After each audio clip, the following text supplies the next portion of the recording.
Alors, suite des folles aventures du soufflet. Là, c'est une phase dans laquelle il faut être aussi attentif aux mesures et aux angles, puisque couper simplement des formes triangulaires, ça ne fonctionnerait pas, puisque lorsque ça va être ouvert, ça formera pas un triangle rectangle, ça formera pas un triangle isocèle parfait. Là, il va falloir mesurer la distance que je souhaite, moi, avoir d'écartement maximum. Et à partir de là, définir les angles et mesurer les angles, vous comprenez? Donc ici, voilà, une petite phase de calcul de quelques minutes qui m'évitera ensuite des gros soucis. Voilà, j'ai simplement rapporté les angles ici sur ma toile, hein. C'est une vieille alaise de lit. C'est imperméable et ça ne laisse pas passer l'air. Ça fera aussi bien office qu'un morceau de cuir pour un soufflet.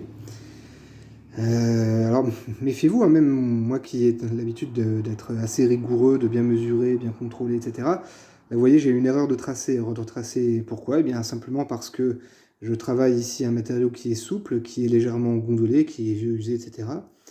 Et au départ, lorsque j'avais pourtant mesuré correctement des deux côtés, j'ai eu une erreur de tracé. Bon, je m'en suis assez vite rendu compte parce qu'à l'œil, ça paraissait pas droit, donc j'ai revérifié, remesuré, et voilà, vous voyez, j'avais un écart de, vous voyez, presque 1 centimètre ici.